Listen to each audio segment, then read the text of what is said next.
जब रामू का जन्म हुआ मेरे पास पैसे नहीं थे। परिश्रम कर उसे पढ़ाया लिखाया, उसे एक अच्छा इंसान बनाया। कृष्णा जब बीमार पड़ा तब रात रात भर जागकर उसे भला चंगा किया।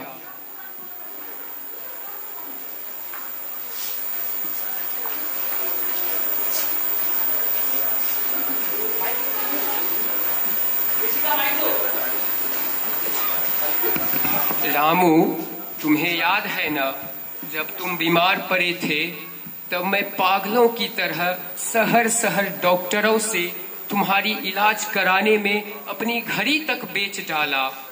लेकिन मैंने कभी हिम्मत नहीं हारी। मेरे पास कुछ भी नहीं बचा।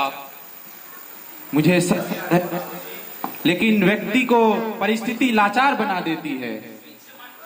कृष्णा, तुम्हारी पढ़ाई की फीस जमा करने के लिए मैंने खेत में मजदूरी की। बस मेरा यही एक सपना था कि मेरे बच्चे पढ़ लिख कर एक अच्छे इंसान बने। बाबूजी, कुछ ही दिनों की तो बात है, जब बच्चे पढ़ लिख कर बड़े हो जाएंगे तब काम ही क्या रहेगा। क्या वर्षा जब कृषि सुखानी। बेटा, बूढ़े आदमी को महल नहीं चाहिए, उसे अपनापन चाहिए, उसे अपनापन। उसे यह भरोसा चाहिए कि रात में तबीयत खराब हो तो कोई आवाज सुनने वाला हो। है? क्या बात है बैजू काका, इतनी उदासी क्यों?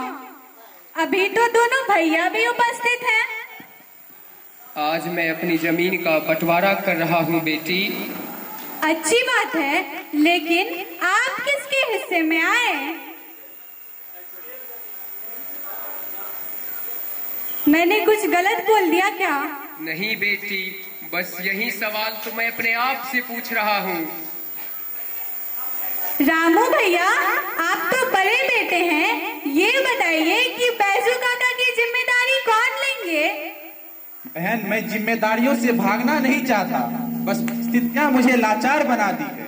परिस्थितियां? परिस्थितियां तो हमेशा रहेंगी भैया।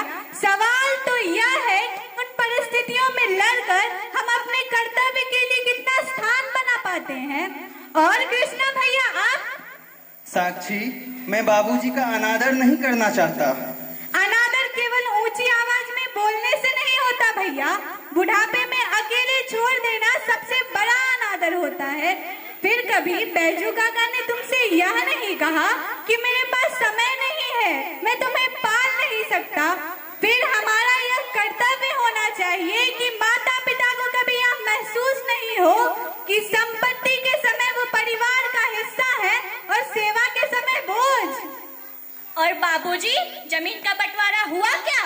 रामू भैया, कृष्णा भैया, जमीन के चंद टुकड़े लेकर आप दोनों संतुष्ट हुए ना? अरे संतुष्ट क्यों नहीं होंगे, लेकिन मैं आप दोनों भाइयों से और इस समाज से एक प्रश्न पूछना चाहती हूँ। जमीन के टुकड़े के बंटवारे तो हो जाते हैं, लेकिन माँ बाप के भरोसे के जो टुकड़े टुकड़े होते हैं, उनकी भावनाओं के जो टुकड़े टुकड़े होते हैं, उनके हृदय के जो टुकड़े टुकड़े होते हैं, उन सब का बंटवारा क्यों नहीं होता? हाँ बेटी, मैं जमीन तो बांट सकता हूँ, लेकिन अपने आप को कहाँ बांटूं? मैं किसके घर का पिता बनूं?